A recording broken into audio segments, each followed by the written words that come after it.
자, 오늘은 요한복음 10장 1절로 15절 말씀을 통해서 선한 목자와 좋은 양, Good Shepherd and Good Sheep 이런 제목으로 하나님 말씀을 선포하고 함께 은혜 받고자 합니다. 오늘 본문 11절과 14절에 예수님께서 친히 자신을 나는 선한 목자라, I am the Good Shepherd 이렇게 두 번이나 자기 자신을 반복하여 증언하고 있습니다. 예수님께서 이 자신이 메시아 되신다는 이 선언을 다시 말씀드리면 예수님께서 친히 자신이 메시아이심을 선언하는 소위 자기 선언의 표현이 요한복음에는 7번이나 등장합니다. 이걸 유명한 에고 에이미 본문이라고 하는데요. 영어로 표현하면 I am 이러면 나는 뭐뭐이다. I am the good shepherd. 나는 선한 목자이다. 그러니까 자신이 바로 메시아 되심을 이렇게 표현해 놨고, 요한복음에서 아주 중요한 동사 하나를 선택하라면 믿으라는 거예요. 바로 예수님께서 구원자로 오셨으니 믿으라는 거예요. 대표적인 나는 뭐뭐이다 이런 은유적 표현이 7번 등장한다고 했는데, 예를 들면 나는 생명의 떡이다. 요한복음 6장 35절. I am the bread of life. 나는 생명의 떡이다. 나는 세상의 빛이다. 나는 양의 문이다. 나는 선한 목자이다. 나는 부활이요 생명이다. 나는 길이요 진리요 생명이다. 나는 참 포도나무이다. 나는 뭐뭐이다. 이런 대표적인 표현들이 7번이나 등장하는데 그 중에서도 2번이나 오늘 본문 10장에 등장합니다. 자, 선한 목자와 좋은 양. 이 양이라고 하는 짐승은 다른 짐승과 유독 달라서 순하고 착하기는 한이 없지만 또 이 미련하기가 한이 없는 짐승이 있죠. 그래서 이 양을 집 밖에 내놓으면 스스로의 힘으로 집으로 가는 길을 찾지 못합니다. 제가 어려서 부친의 심부름으로 이제 소를 먹이기도 하고 꼴을 베기도 했는데, 동네 뒷산에 높은 산에 올라가면 꼭대기 근방에 남천채라고 하는 넓은 초지가 있어요. 친구들과 같이 소를 몰고 이제 올라가거든요. 그리고 소가 원 없이 뜯어먹도록 하고 우리는 우리 볼장 보는 거죠, 산에서. 그래서 배가 빵빵해가지고 이제 부르면 소를 앞장 세우고 오는데 이 녀석이 다 집을 잘 알아요. 집으로 가는 길을 자기가 알고 자기 우리까지 이렇게 찾아 들어가는데, 양이란 녀석은 도대체 집 밖에 내놓으면 이 집으로 가는 길을 스스로 찾아가지 못하는 것입니다. 그러므로 목자 없는 양은 갈 바를 알지 못하기 때문에 이리저리 방황하다가 결국 이 웅덩이에 빠지게 되고 사자나 이리, 곰과 같은 그런 맹수의 먹잇감이 되고 마는 것입니다. 연약한 짐승들이라도 토끼나 그 다음에는 사슴, 노루 같은 짐승들은 아주 도망하기에 빠른 그런 다리를 가지고 있죠. 하지만 유독 양이라는 동물은 스스로 이 보호받을 수 있는 그런 지체가 없단 말이에요. 소위 자립갱생이 불가능한 동물이. 그러나 오직 목자가 그 연약한 양과 함께 있을 때는 양은 모든 것이 보장되는 것이 안전하지요. 그래서 다윗은 그렇게 고백하죠. 시편 23편 1절에 여호와는 나의 목자시니 내가 부족함이 없으리로다. The Lord is my shepherd. 여호와께서 나의 목자가 되시니 I shall not want. I shall not in want. 결핍함이 없다. 여호와 하나님을 목자로 삼고 나가는 인생은 여호와 하나님이 나의 인도자, 여호와 하나님 나의 보호자, 여호와 하나님 나의 공급자가 되시기 때문에 만족하다는 거예요. 그러므로 목자를 잃어버린 양은 참으로 불쌍한 양입니다. 사랑하는 성도 여러분, 아담의 죄값으로 하나님을 떠난 모든 인생들은 이와 같이 목자 없는 양과 같습니다. 그래서 이 조만간에 닥쳐올 이 환난도 결코 내다보지 못하고 하루하루 수고와 슬픔 속에서 살다가 마침내 죽고 마는 것입니다. 그러나 이런 목자 없는 양 같은 우리를 불쌍히 여기시고 하나님이 독생자, 선한 목자를 보내주셨고 예수님께서 우리의 선한 목자가 되시려고 이 땅에 오신 것입니다. 그렇다면 우리의 선한 목자는 자기의 사랑하는 양떼들을 어떻게 인도하실까요? 몇 가지 생각할 수 있는데 그 첫 번째는 자기 양의 이름을 각각 불러서 인도하십니다. 자, 오늘 1절로 3절을 같이 한번 집에서도 함께 통독하도록 합시다. 같이 읽어봅시다. 1절로 3절입니다. 시작. 내가 진실로 진실로 너에게 이르노니 문을 통하여 양의 우리에 들어가지 아니하고 다른 데로 넘어가는 자는 절도며 강도요 문으로 들어가는 이는 양의 목자라. 문지기는 그를 위하여 문을 열고 양은 그의 음성을 듣나니 그가 자기 양의 이름을 각각 불러 인도하여 내느니라.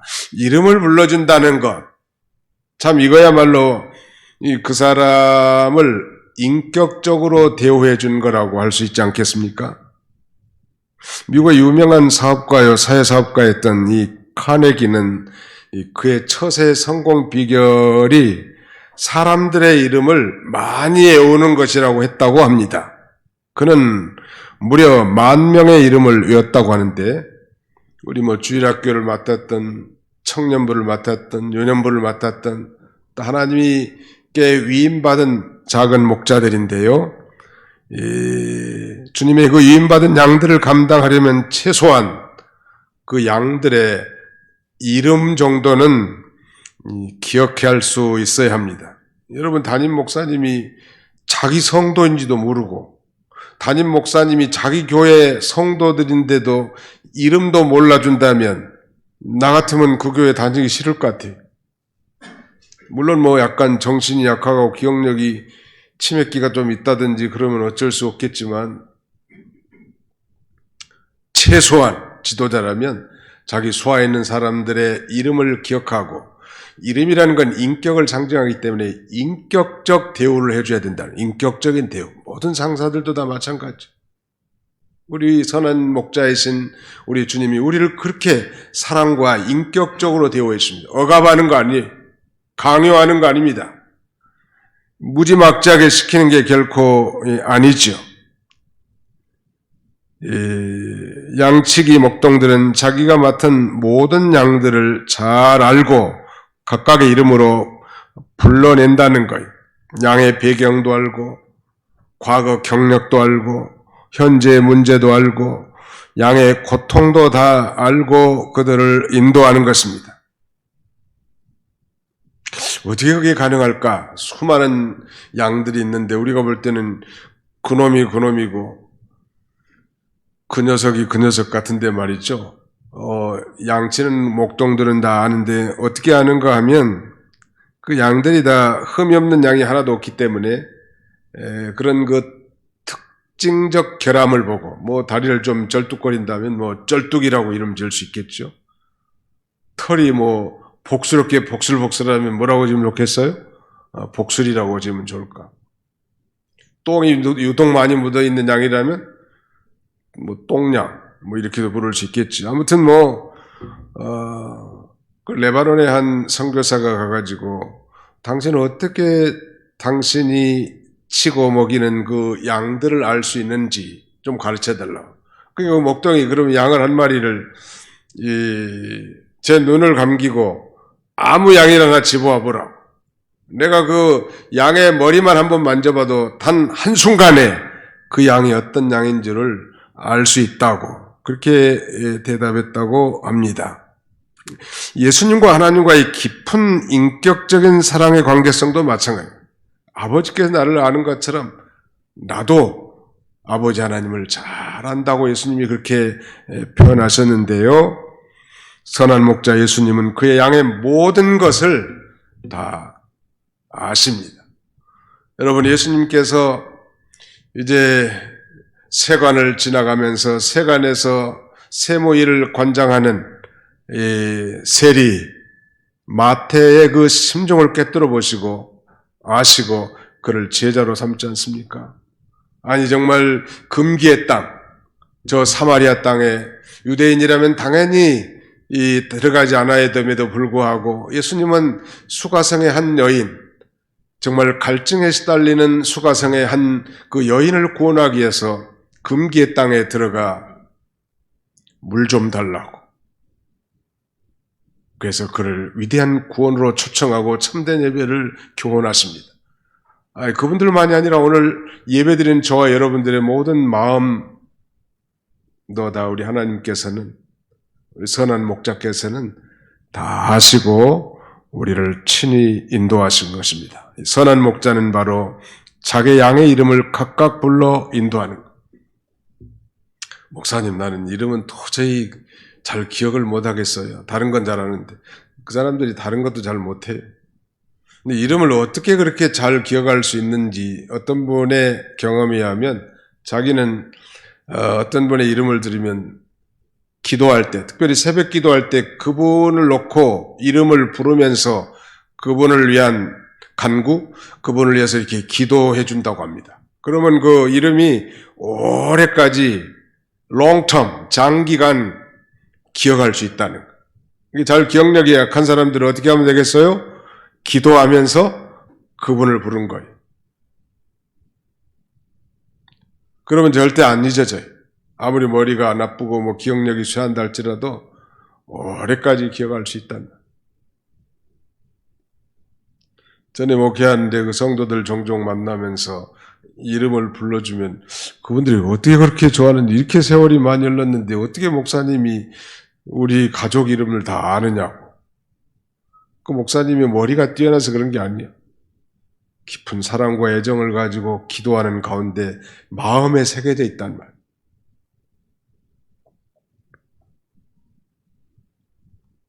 선한 목자이신 예수님께서는 우리의 형편과 처지와 삶의 정황을 다 아시고 이름을 불러서 인도하십니다. 우리의 목마른 것, 우리의 배고픈 것, 우리가 이 고통당하는 것, 요새 같으면 우리가 코로나19로 인해서 정말 신음 중에 있고 참으로 곤고한 상태에 있는 것도 다 아신단 말이에요. 그리고 오래오래 참으시면서 자기 양떼들을 인도해 나가시는 것입니다. 그런데 거기 오늘 본문 1절에 보시면 내가 진실로 진실로 너희에게 이르노니 문을 통하여 양의 우리에 들어가지 아니하고 다른 데로 넘어가는 자는 절도며 강도요. 문을 통하여 양의 우리에 들어간다고 말씀하십니다. 이게 도대체 뭘 의미할까요? 당시에는 이 밤에 양을 보호하기 위해서 양을 다 우리에다가 집어넣습니다. 우리는 뭐 돌이라든지 나무로 이렇게 대충 울타리를 막고 문은 하나예요. 반드시. 그러므로 아무리 목자라도 그 문을 통해서 들어가야 되고 또 문에 들어갈 수 있는 사람은 양의 주인이거나 아니면 양을 돌보도록 주인으로부터 이임받은 그런 목자여야 합니다. 예수님께서는 내가 곧 문이라고 9절 보십시오. 내가 문이니 누구든지 나로 말미암아 들어가며 구원을 받고 또는 들어가며 나오며 꼴을 얻으리라. 예수님을 통과하지 않는 자, 그건 싹군이 절도요 강도라는 거. 오늘날 이 교역자도 마찬가지예요. 예수님을 통하지 않고 스스로 만약 영적 리더가 됐다면 그건 절도요 강도라는 거예요. 합법적인 양우리를 돌볼 그런 고난을 우리 주님께로부터 위임받은 자만이 진정 이 목자들을, 양떼들을 인도할 수 있음을 우리에게 교훈해 준 것입니다. 8절에 보실까요? 나보다 먼저 온 자는 다 절도요 강도니 양들이 듣지 아니하였느니라. 이들은 양의 우리에로 들어가지 아니하고 다른데 담 넘어 들어간 그런 자이면서 나보다 먼저 온 자라고 이렇게 표현했는데 이건 구약시대 선자들 가리키는 거 아닙니다. 그리스도의 권위를 무시한 자들, 예수님보다 앞세운 자라든지 예수님을 자신과 동등한 자로 여긴 모든 이단자들 다 말하자면 싹군이고 절도고 강도라고 할 수 있을 것입니다. 과거로부터 이러한 수많은 사이비 교주들, 가령 과거의 전도관의 박태선, 지저스 모닝스타라고 하는 정명석, 통일교회 문선명, 하나님의 교회 안상홍, 요새 극성 부리는 신천지의 이만희, 이런 사람들이 다 절도요, 강도요. 예수님보다 앞선 자들이 말해요. 예수님보다 먼저 온 자라고 자칭 그렇게 나가는 것입니다. 그 다음에 4절에 보시면 자기 양을 다 내온 후에 앞서가면 양들이 그의 음성을 아는 거로 따라오되, 양들 앞서가면서 인도하시는 주님이시란, 앞서간다. 목자들은 이 지형적인 위험이나 맹수들의 습격으로부터 양떼들을 보호하려는 동기에서 자신이 앞서가고 양떼들이 따라오게 하는 것입니다. 예수님께서도 앞서가시면서 이제 우리의 모본을 보여서 그 자취를 따라오게 하셨단. 앞서간다는 것은 뭐 본을 보인다는 뜻도 되겠죠. 선한 목자가 양들 앞서서 행한다는 것은 그건 모든 양들의 본을 보인다는 것입니다. 그래야 양들은 목자를 보고 따라오죠. 뭐 가령 군대에서 전쟁이라 가지고 뭐 전진 앞으로 소대장이 그랬는데, 중대장이. 그러면 자기는 술집에 앉아서 술이나 먹고 부하들만 뭐 전진 앞으로 가라면 너나 가거라 아마 그렇게 할지 모르겠죠. 아무튼 이 모든 이 목자들은 예수님께서 마치 그 세족식을 하면서 내가 주와 선생이 되어서 이렇게 모본을 보였으니까 너희도 서로 이렇게 섬기라고 교훈하신 것처럼 앞서가면서 인도하시는 하나님, 그런 의미도 있고 또 앞서 행하시는 하나님이란, 신명기 1장 30절 보시겠습니다. 구약성경 신명기 1장 30절. 제가 읽겠습니다. 신명기 1장 30절 같이 한번 읽어보실까요? 30절로 33절까지입니다. 시작.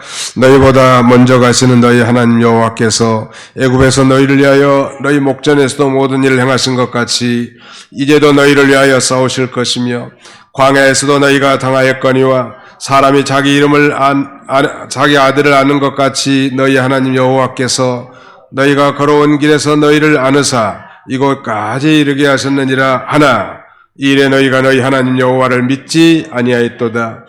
그는 너희보다 먼저 그 길을 가시며 장막칠 곳을 찾으시고 밤에는 불로 낮에는 구름으로 너희가 갈 길을 지시하신 자이시니라.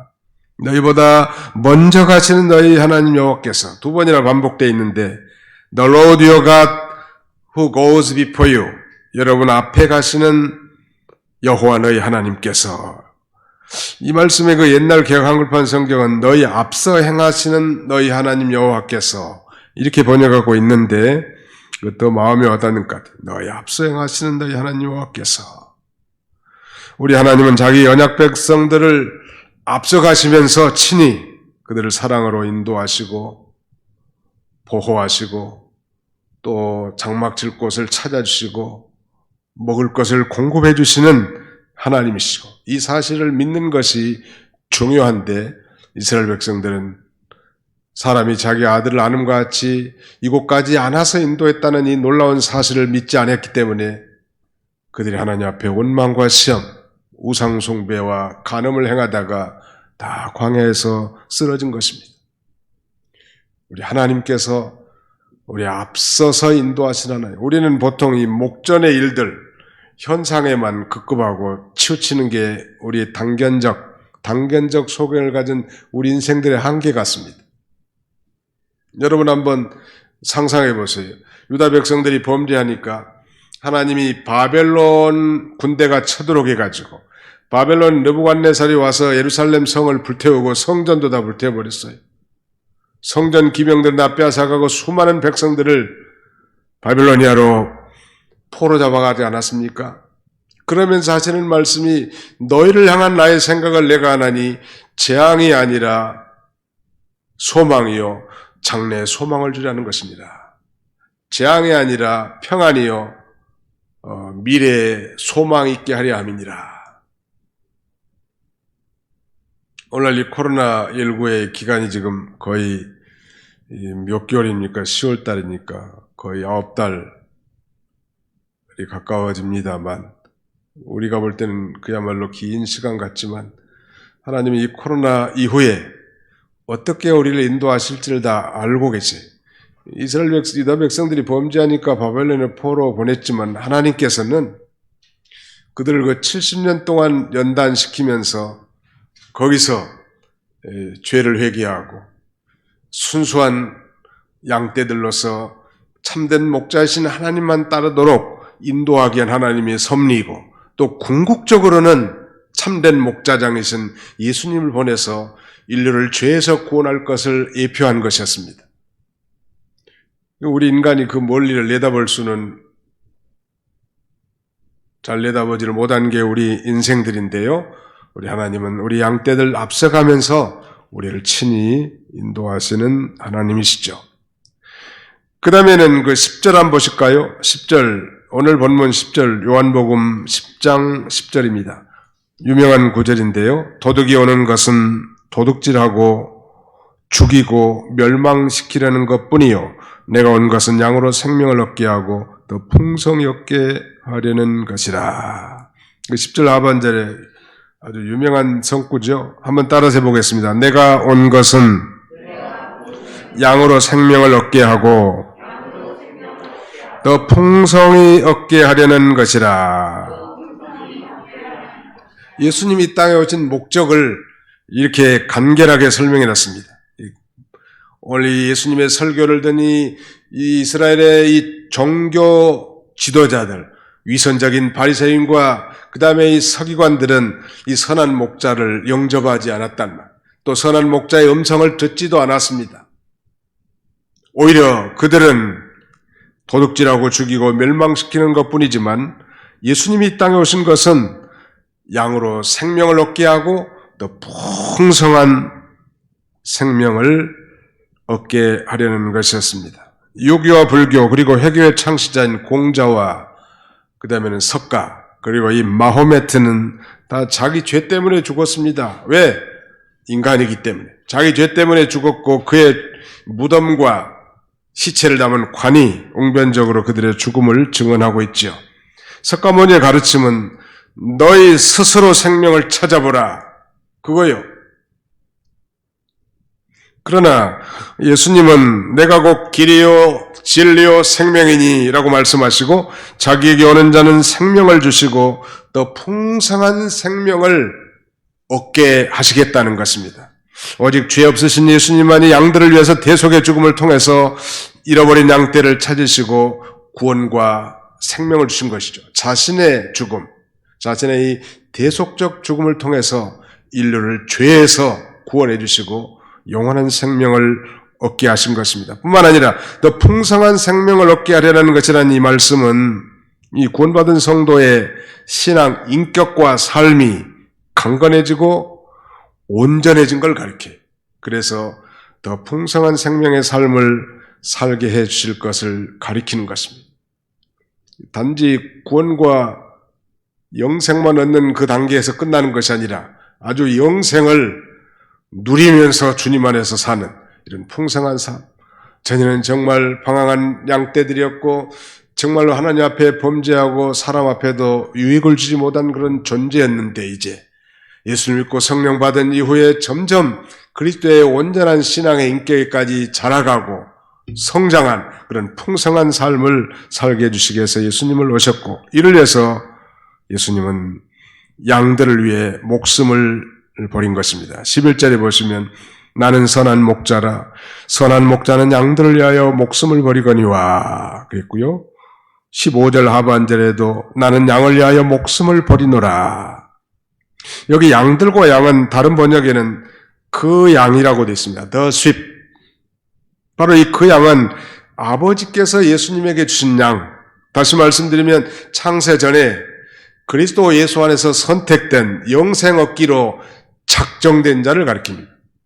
모든 사람을 다 구원하는 게 아니죠. 아버지께서 아들에게서 맡기신 그 영혼들, 즉 이 영생 얻기로 작정된 자들을 위해서 예수님은 피 흘려 죽으시고 자신의 목숨을 버리신 것입니다. 그래서 요한복음 6장 37절의 상반절에 이렇게 말씀합니다. 아버지께서 내게 주시는 자는 다 내게로 올 것이요. 또 39절, 요한복음 6장 39절 하반절에는 내게 주신 자 중에 내가 하나도 잃어버리지 아니하고 마지막 날에 다시 살리는 이것이니라. 성부께서 주신 양 한 마리, 또 결코 잃어버리지 않고 다 구원하실 것을 그렇게 말씀하신 것입니다. 최고의 사랑 아닙니까? 성경은 이렇게 증거합니다. 로마서 5장 8절에 우리가 아직 죄인 되었을 때 그리스도께서 우리를 위하여 죽으심으로 하나님께서 우리에 대한 자기의 사랑을 확증하셨느니라. 양들을 위해서 목숨을 버린 것, 그거야말로 최고의 사랑의 확증이라고 할 수 있습니다. 선한 목자는 잃은 양을 찾기 위해서 모든 고난과 희생을 감수하지만 반면에 오늘 본문에 자주 등장합니다. 이 싹군 목자는 이리가 올 때 양을 버리고 달아나고 자신의 유익을 위해서 양을 치고 그 양을 결코 돌아보지 않는다고 했습니다. 그렇다면 이 좋은 양은 어떤 양일까요? 이사야 선지자는 하나님께서 이스라엘 백성들을 자식과 같이 양육했는데 그들이 거역했다고 탄식하면서 이사야 1장 3절 이하에 이렇게 말합니다. 소는 그 임자를 알고 나귀는 그 주인의 구유를 알건만은 이스라엘은 알지 못하고 나의 백성은 깨닫지 못하는도다. 이렇게 탄식하는 것. 우리 모든 성도들은 그야말로 선한 목자의 희생을 통한 엄청난 사랑을 폭포수와 같이 성령으로 부음받은 자들이. 그러므로 우리가 그 선한 목자의 음성을 잘 듣고 그 선한 목자를 쫓아가는 그런 성도들이 되어야 할 것입니다. 누가 좋은 양일까? 목자의 음성을 듣고 따라가고 타인의 음성은 잘 분별해서 따라가지 않고 양의 우리에 들어가며 나가면서 늘 꼴을 얻는 자, 좋은 양이겠죠.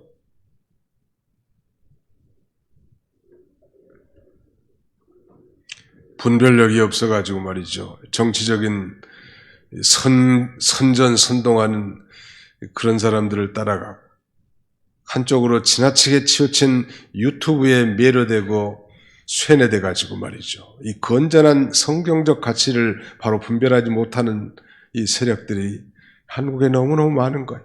불쌍한 시대가 됐습니다. 그들이 자기 일을 위해서 생명을 버렸나요? 자기에게 구원과 영생을 준 자들이 그들인가? 여러분 분명히 알아야 될 것은 정치가들은요, 이 정치가들의 이 정당은 이익단체입니다. 자기들이 정권을 잡아서 자기 사람들 다 권력의 중앙에 세우고 이권의 장으로 다 앉히지 않습니까? 그런 정치가들의 그 운동에 목사나 성도들이 편성해서 행동한다는 것은 비성경적입니다. 옳지 않은 행동이에요. 우리는 이 세상의 어떤 정당은 개인적으로 다 가지고 있고 가치의 기준도 스스로 보존하는 그런 자유가 있지만 동시에 우리는 예수를 믿는 하나님의 자녀요, 하나님의 종들이란 말. 그런 면에서 우리는 좌로나 우로나 치우치지 말고 하나님 말씀대로 잘 분별해서 따라가요. 이 분별력이 떨어져가죠. 어떤 권사님이 자기 남편이 유튜브에 빠져가지고 보기 싫어 죽겠다는 거예요. 뭐 시간만 나면 이 유튜브를 본다는. 그 유튜브가 주로 극우 세력이 아주 약간의 사실을 가미한 거짓된 내용들이 많은데 말이죠. 그걸 너무너무 봐가지고 쇠뇌가 돼가지고 나보고 좀 알려달라고 그래서 가서 여러 번 권면도 하고 말 안 들어. 그 자식들도 자제분들도 그렇게 아버지 유튜브 보지 말라고 그렇게 권면해도 안 들어. 그러니 나중에 그 부인이 그 남편에게 쇠뇌돼가지고 같이 행동을 하게 됐고 지금은 전광훈 씨가 있는 그 교회에 나가고 있대 지금. 얼마나 안심하냐는 말이에요. 물론 개인적인 어떤 감정이라든지 충분히 그런 건 이해할 수 있습니다. 6.25 세대 피해자라든지 말이죠. 공산당에 충분히 이해가 가능합니다. 또 독재 세력에 억압받은 자들이었다든지 아니면 일제시대에 말하자면 아주 피해를 받은 그런 자들이었다든지 그런 세력들이 다 충분히 존재할 수는 있지만 우리는 예수를 구주로 믿는 하나님의 자녀들이기 때문에 모든 것을 객관적이고 투명하고 정로로 걸어가지 않으면 치우치게 된다는 말. 그 어느 쪽으로도 치우쳐서는 안 돼. 성경 말씀이 바로 깨달아서 정로로 우리가 행해야 된다는 말. 그게 좋은 양들이 바로 그런 양들이. 한쪽으로 치우친 양들은 좋은 양이 아니에요. 예수님의 음성을 듣고 그대로 따라가는 거예요.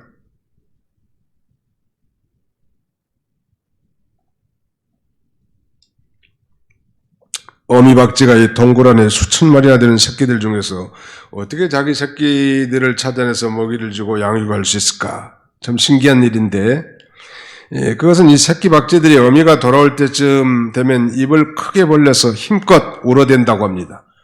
그러면 각각 이 독특한 파장을 발사하는 초음파를 내서 이 새끼 박쥐가 어미 박쥐와 교신한다는 거예요. 초음파, 아기 백지의 초음파를 감지하는 어미 박쥐는 자기 새끼들을 찾아내서 젖을 먹이는 것입니다.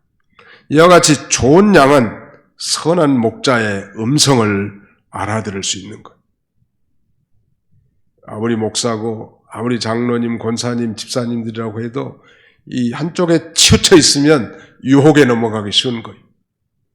그대의 하나님 말씀만 따라가고 이 선한 목자이신 주님의 음성을 잘 분별해서 따라가는 게 중요해요. 양들이 보호 본능의 수단이 아무것도 없다고 했는데요. 시력은 특별히 안 좋다고 그래요. 거의 1m 이상 된 건 잘 분별도 못한다고 합니다. 양이라는 게. 그런데 한 가지 장점이 있는데 귀는 상당히 예민한 모양이에요. 그 주인의 음성을 들을 수 있는 거예요. 우리가 다 어리석은 양들 같지만 늘 이 성경을 통해서 증거해주는 주님의 음성을 잘 듣고 우리가 따라가야 할 것입니다. 이 갓난아이에게는 어머니의 보호의 손길이 절대적으로 필요하죠. 이처럼 양들에게는 절대적으로 목자가 필요한 거예요. 목자 이런 양, 이건 너무나 비참하고 불쌍한 양이 되는 거죠.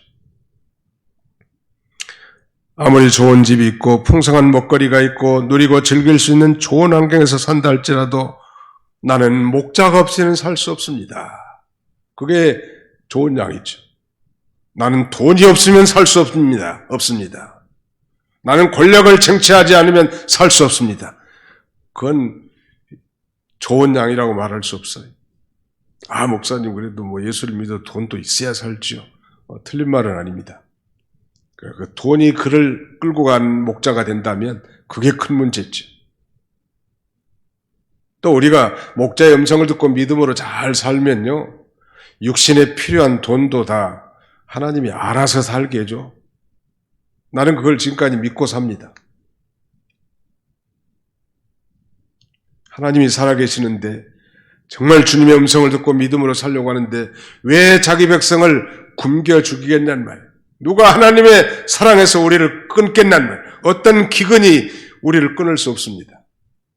그걸 믿는 게 신앙 아니겠습니까?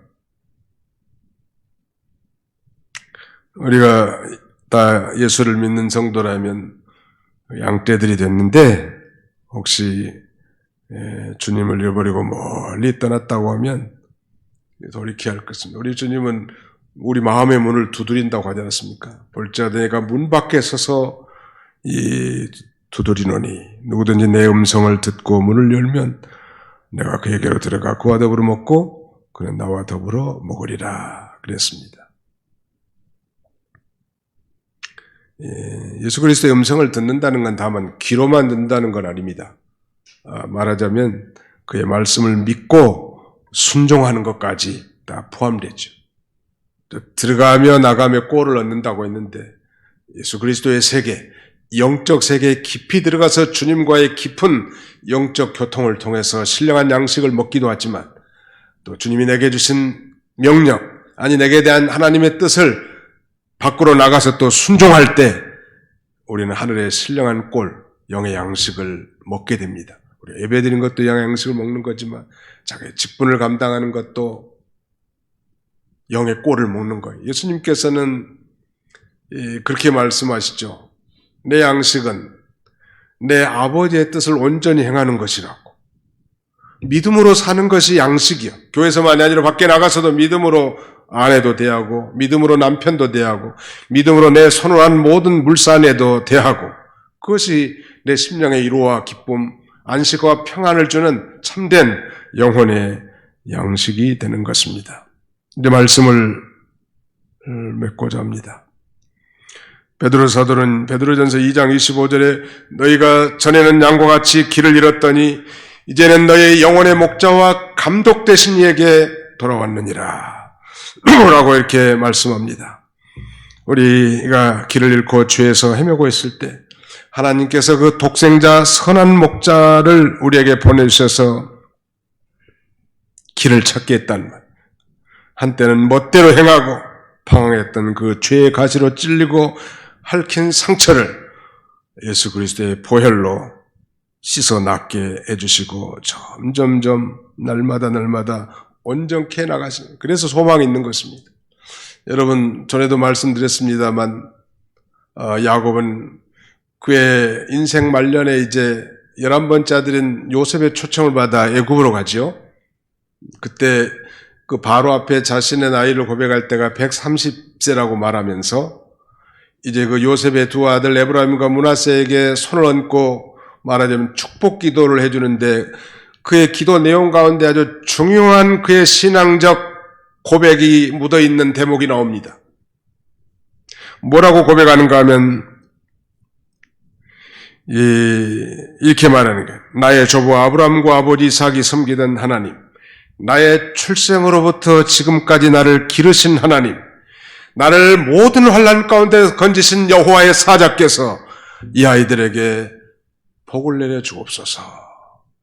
그의 기도문에는 자신이 바로 선한 목자를 따르는 양이었고 자신의 낳음으로부터 지금까지, 자신의 출생으로부터 지금까지 하나님이 자기를 양육해 주시고 길러주신 선한 목자였음과 동시에 어려운 일 당하고 고난을 당했을 때 나를 모든 환난 가운데서 나를 건져주신 그분이 여호와의 사자시고 나의 목자라고 그렇게 당당히 고백하면서 손을 어긋맡겨 에브라임과 므낫세에게 축복을 내립니다. 여호와 하나님이 나의 선한 목자이십니까?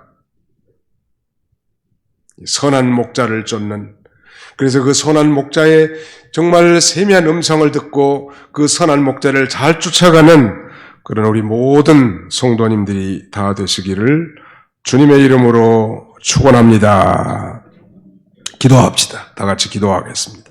살아계신 우리 아버지 하나님께서 오늘도 좋은 일기를 주시고 비대면 예배로 또 이 교회 필수 요원들이 함께 하나님 앞에 신령과 진정으로 예배드릴 수 있도록 은혜 주심을 진심으로 감사하고 감사를 드립니다. 자비하신 우리 아버지 하나님께서 오늘 현아 많은 성도들이 이렇게 코로나19로 인해서 고난과 경제적인 어려움과 인생의 어두운 이 진로 가운데서 헤매는 그런 가운데 있지만 그럼에도 불구하고 여호와 하나님은 여전히 나의 목자라는 사실을 잊지 않게 해주시고 그 선한 목자의 음성을 귀 기울여 듣고 순종하여 좌로나 우로나 치우치지 말고 믿음으로 이 길을 잘 걸어가는 그런 저희가 다 되게 해주시옵소서. 그래서 미국의 야곱과 같이 나의 출생으로부터 지금까지 나를 길러주셨다고, 나의 모든 환난 가운데서 그가 나를 건지셨다고 고백할 수 있는 믿음의 용사들이 다 되게 해 주옵소서. 예수님의 이름으로 기도하옵나이다. 아멘.